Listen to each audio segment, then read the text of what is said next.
So let's look again in the simple case when we've got one variable, one x. Again, we're going to get a bit more mathy now. This is the form, the mathematical form of the Gaussian density function for class K when you've got a single x. So there's some constants over here. The important part that depends on x is in this exponential form over here. And we see there's a mu sub k, which is the mean for the observations in class K, or the population mean in class K, and sigma sub k is the variance for that variable in class K. Now, in the first instance, we're going to assume that the variance, sigma sub k, is actually just sigma, the same in each of the classes. Now, that's a convenience.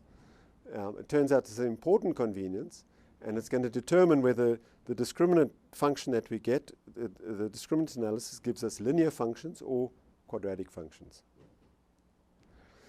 So if we plug into Bayes' formula, the formula we had on 2 slides back, we get a rather complicated expression. So we've just plugged in the form of the density in the numerator, and there's the sum over the classes in the denominator. And it looks pretty nasty. Well, luckily there's some simplifications and cancellations. Now, we get this because to classify an observation to a class, we don't need to necessarily evaluate the probabilities. We just need to see which is the largest. So if we take logs, whenever you see exponentials, the first thing you want to do is take logs. And if we discard terms that do not depend on k, then we so that amounts to doing a lot of cancellation of things, of terms that don't count. This is equivalent to assigning to the class with the largest discriminant score. And so that complicated expression boils down to a much simpler expression over here. And notice it involves x, our single variable in this case, and then it involves the mean and variance for the distribution, and it involves the prior. Okay? And importantly in this case, this is a linear function of x. So there's a single coefficient for x, there's a constant, and then there's a constant term, which consists of these two pieces over here.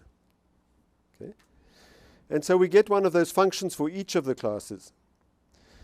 If there are 2 classes, you can simplify even further. And let's suppose now that the probability of class 1 is equal to the probability of class 2, which is 0.05.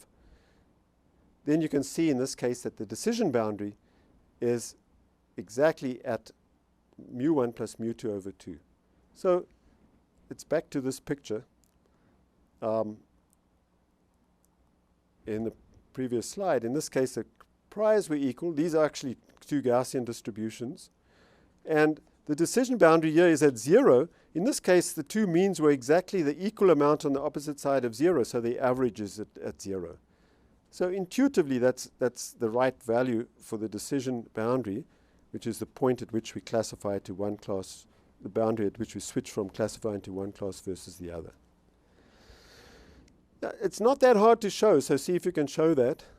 You basically use this expression for each of the 2 classes and look to see when it's the one's bigger than the other. Not that hard to do. I'm confused. There was a square term in the previous expression and it's gone. Oh, Rob, are you causing trouble here again? I was hoping to avoid that nasty bit. Rob's right. What if you expand out this square term here, there's going to be an x squared. But, you know, there's an x squared in the numerator, and there's x squareds in each of the terms in the denominator, and there's no coefficients in front of that x squared that's specific to a class. So that's one of the things that cancel out in this ratio. You knew that, didn't you, Rob? Oh, yes. Rob knew that. All right. So this is with populations. What happens if we have data?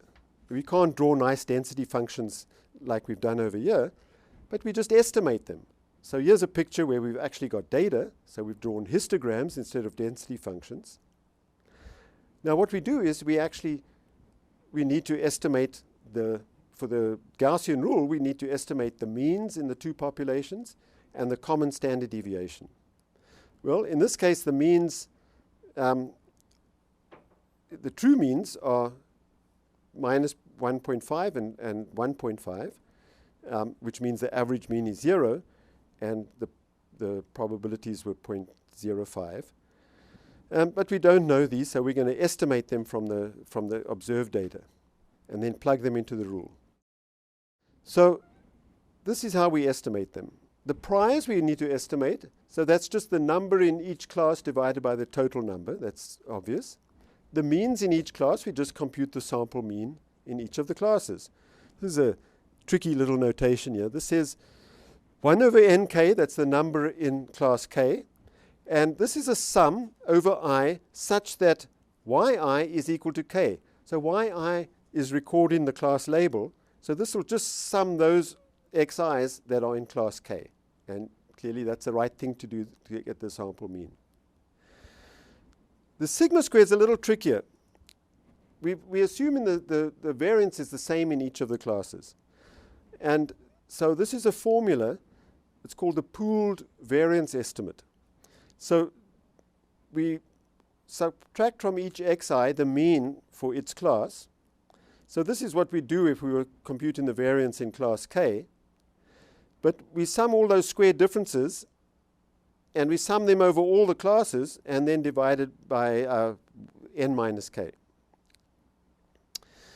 So if that doesn't make too much sense, another way of writing that is in this form over here, which says we estimate the sample variance separately in each of the classes, and then we average them using this formula over here.